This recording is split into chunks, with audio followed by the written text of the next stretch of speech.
I know you beat Simon Bergner, who's the current para bench coach, heavily involved with Powerlifting Australia as well. There was JP Couch's lifter, who I can't remember who it was, and there was someone else.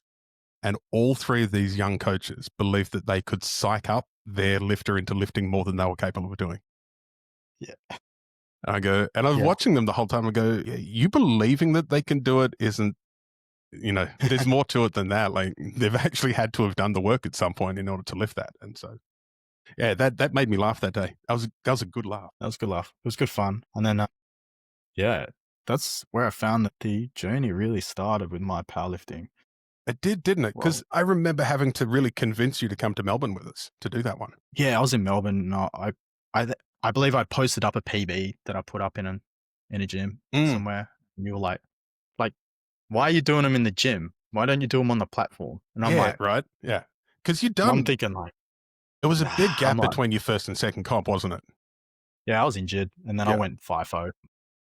That's why I switched to sumo, because of my hip. Because that first comp I did conventional, and then for some reason it hurt doing conventional, and it didn't hurt doing sumo. So I did sumo, and I hated sumo. Right.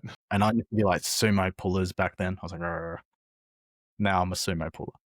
Do you sometimes swear at yourself in the mirror? Yeah, no, I can't look at myself in the mirror.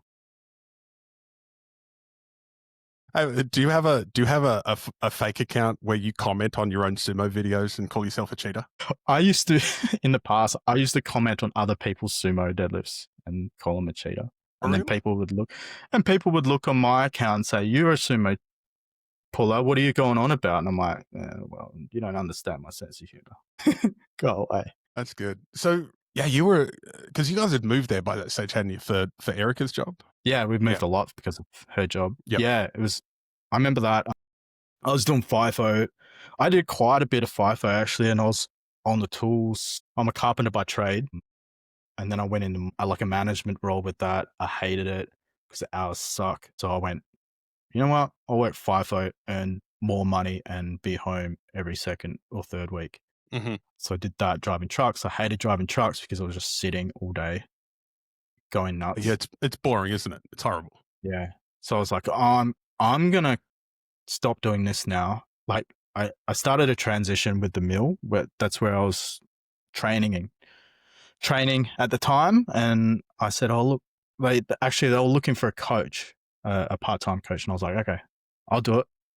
So I started a transition with them, and then eventually I moved back and I started coaching with them, and then I went back on the tools as well and coaching. And that's where I started actually coaching more, not full-time, but like I would coach a class and some PT in the morning. Mm-hmm. Then I'll go work construction, and then I'll do that after work as well, and then get my own training in. I don't know how I had so much energy back then. There's no way I could do it now. But you didn't have kids. I didn't have kids, right? Yeah. So I was just like, okay, if I keep going hard at this coaching stuff, because I love it, eventually I'll be doing it full time.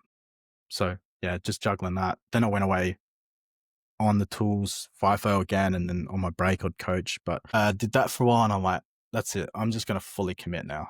So that was when we did that, when I came and did the workshop at the mill, wasn't it? Through that period. Yeah. Yep.